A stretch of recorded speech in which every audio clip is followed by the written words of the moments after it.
안녕하십니까. 너 억울하니? 너구리입니다. 세상 사람들이 억울하게 당해도 아무런 조치도 취할 수 없는 사건이 참 많습니다. 저는 이런 일들이 왜 일어났는지, 그리고 어떻게 그런 사기들을 치는지, 그리고 이 사기에 대한 대책은 없는지 오늘부터 여러분들에게 유튜브를 통해 다루고자 합니다. 저의 이런 활동을 통해서 여러분들이 피해를 당하지 않으셨으면 정말 좋겠습니다. 자, 오늘의 소개는 눈 뜨고 코 베어가는 최고의 아이템. 정말 알면서도 당하는, 그리고 거의 99%는 몰라서 당하는 사기, 바로 종신보험에 대해 다루고자 합니다. 자, 이 종신보험은 어떤 상품일까요? 먼저 이걸 짚고 넘어가야겠죠. 종신보험은 연세가 많으신 분들의 노후를 보장하기 위해서 나온 상품이라고 저는 설명하겠습니다. 자, 제가 봤을 때 정확히 그렇습니다. 물론 이제 많은 사람들이 다른 의견을 냅니다. 근데 주로 이 다른 의견 내는 사람들은 99%가 보험 판매원들입니다. 그러므로 제가 정상적인 판단을 알려드리겠습니다. 이 정상적인 판단을 알려드리기 위해서 제가 이 AIA에서 나온 종신보험 상품 하나를 가지고 여러분들에게 설명해 드리겠습니다. 무배당 AI 바이탈리티.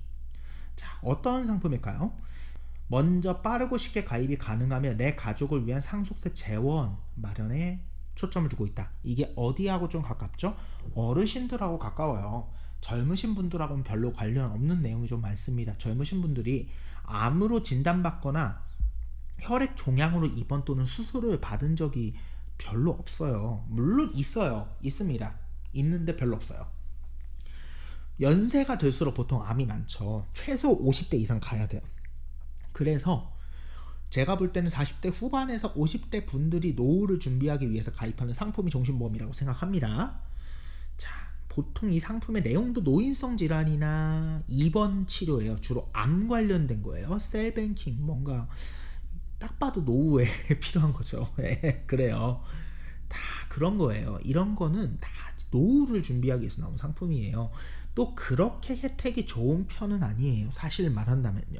모든 보험사가 다 혜택은 거기서 거기이고 종신보험 혜택은 다 비슷합니다. 필요하긴 해요. 필요하긴 해요. 여러분들 암 걸리면, 연세 들어서 암 걸리면, 여러분 부모님이 연세가 많아지셔서 암이 걸리면 필요할 수 있어요. 하지만 보험 상품은 항상 이런 내용이 중요합니다. 가입 전 내용을 정확히 봐야 돼요. 근데 순수보장형. 순수보장이 뭔 말이야? 그냥 보장 잘 해준다는 거 아니야? 아니요. 정확하게 짚어야죠. 몸보험입니다. 몸보험. 몸보험이 뭐죠? 내가 다치거나 죽으면 보험사에서 책임져 주는 걸 순수보장형, 몸보험이라고 해요. 이걸 정확히 짚고 넘어가야 돼요. 다만 생명보험이기 때문에 사망보험이 포함된다. 그 정도만 이해하시면 됩니다. 네. 근데 중요한 게 뭐죠? 여기서 뭐 돈이 더 불어요? 없어요. 혜택이 없어요. 종신보험 가입해도 아무 혜택 안 줘요. 근데 혜택 준다고 설명하고 있는 거예요. 사람들이. 누가? 보험 설계사들이. 이래서 제가 사기라고 말하는 겁니다. 종신보험을 저축으로 둔갑시키는 사기가 요즘 유행입니다. 어마어마하게 유행해요. 정확히는 요즘 유행도 아닙니다. 꽤 오래됐어요. 몇 년 됐을까요? 10년 넘었습니다. 2012년도부터 이런 기사가 계속해서 올라오고 있었어요. 2015년도에는 교보생명에 대해서 그런 기사가 나왔어요. 자, 그리고 2022년, 2020년, 2023년 계속 종신보험 사기 치지 말라는 기사가 나왔는데, 이런 기사의 특징이 뭐다? 제대로 된 메이저 신문사에서는 한 번도 이런 걸 내보낸 적이 없고, 마이너한 신문사, 소기업, 중소신문사에서만 이런 내용이 나왔다.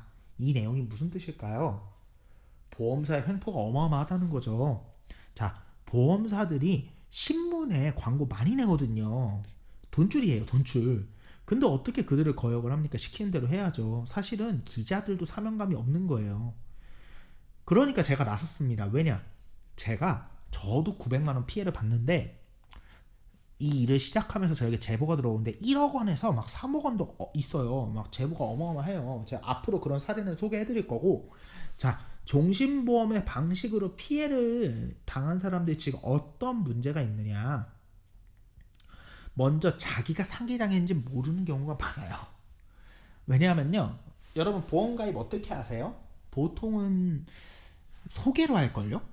친구나 지인이나 뭐 교회나 뭐 절이나 뭐 어떤 모임이나 성당, 예, 성당 좀 많더라고요.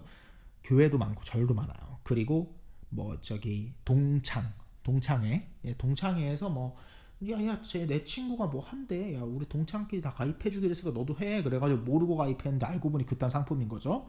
그리고 회사에서 강압적으로, 자 이런 거죠. 야 과장이, 우리 과장이 친구가 보험 대리점 좀 높은 놈이야. 그래가지고 그 사람한테 보험 상품 하나 가입해 주면은 뭐 저기 선물 준대 해가지고 단체 가입 강제로 하는 경우 있잖아요.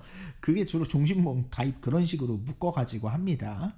그래서 여러분들도 무슨 모르는데 보험료 많이 나가는 거 있을 거예요. 그럼 다 사기 당하신 거예요. 자, 두 번째는 이 알더라도 계약 취소 및 환불이 거의 안 됩니다. 내가 사기를 당했어도, 자 예를 들어서 지금 종신보험 사기 유형의 제일 큰 게 방금 전에 말한 대로 상품 설명을 제대로 안 하고 그냥 막 가입시키는 거랑, 거짓말해요. 종신보험이라고 안 하고 이거 저축보험이야, 나중에 네가 이거 해약하면은 내가 이거 원금 보장에 떠 불어가지고 복리이자까지 딱딱딱 붙여가지고 돈 벌게 해줄게, 이렇게 설명해가지고 너 부자 되는 방법이야, 너 부자 될 수 있어, 우리 변액 종신보험 가입하면 돼. 뉴스에 나온 종신보험은 우리 변액보험하고 달라. 변액 종신보험은 절대 손해보지 않아. 손해봅니다. 어마어마하게 봅니다. 여러분 손해 엄청나게 봅니다. 근데 그런 거 설명 절대 안 해요. 해지 환급금 일부 지급형이나 설명 죽어도 안 해요. 이거 설명해야 되는데 안 해요. 그래서 환불이 어렵고요. 또 계약 취소하려고 하면은 금감원에서 편 들어줘야 되는데 금감원에서 편 안 들어줘요. 금감원이요, 여러분 굉장히 수동적인 기관이에요. 금감원은 절대로 여러분 보험 사기에 대해서 직접 조사해주지 않습니다.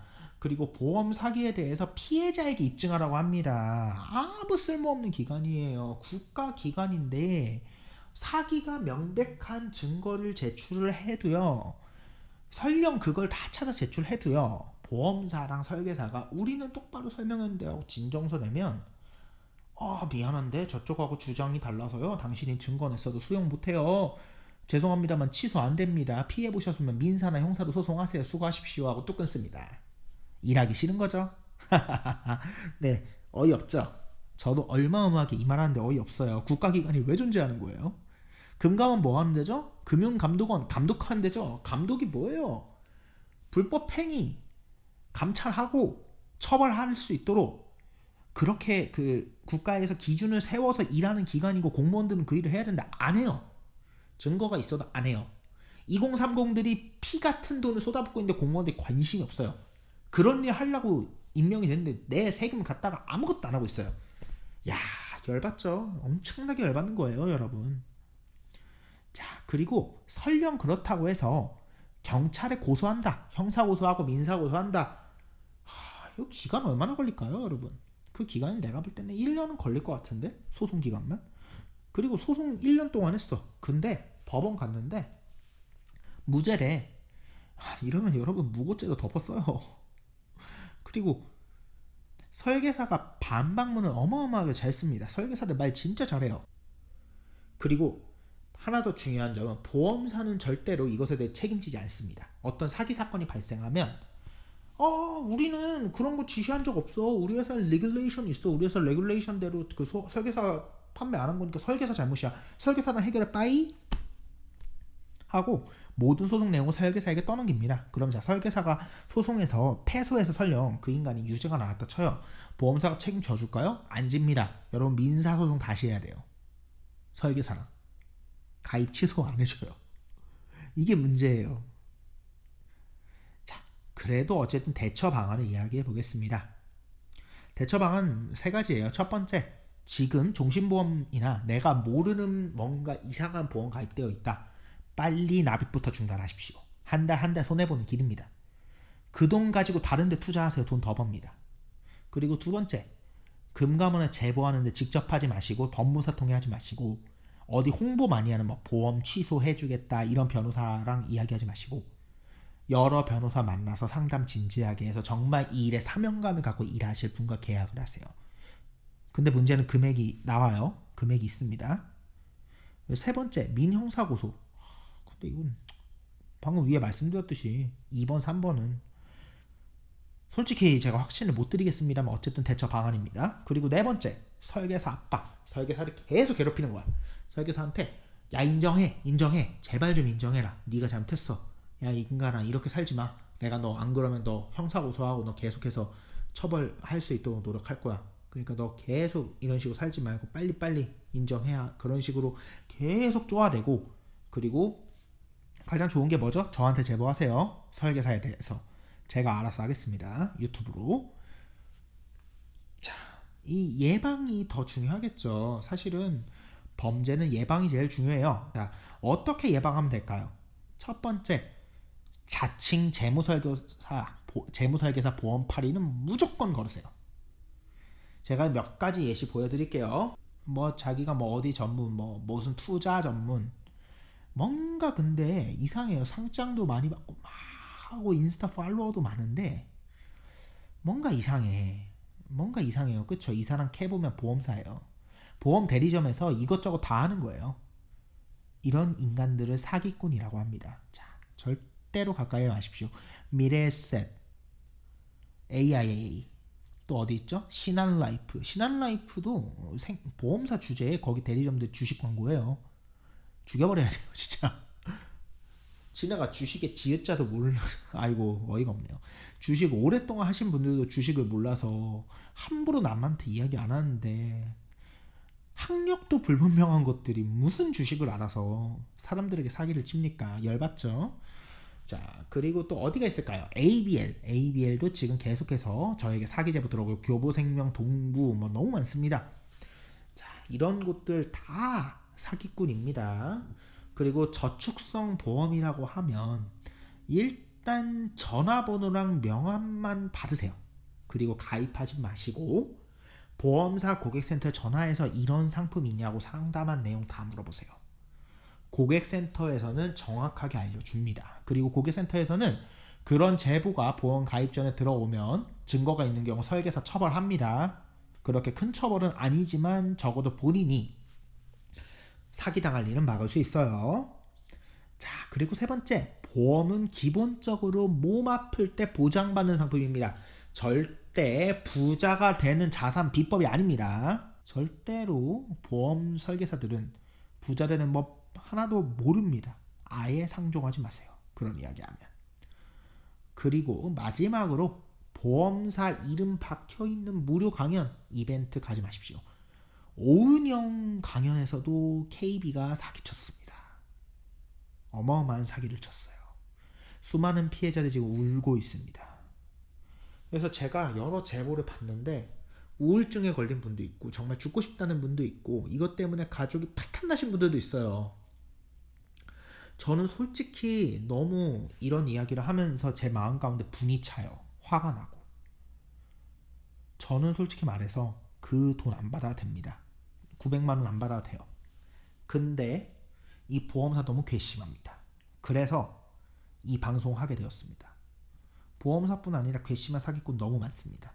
앞으로 계속해서 제가 여러 사기꾼들에 대해서 계속 까발릴 거고, 특히 보험사에 대해서는 제가 이 시리즈로 작업할 예정이기 때문에 여러분들에게 앞으로도 좀 더 흥미로운 내용 가지고 찾아뵙도록 하겠습니다.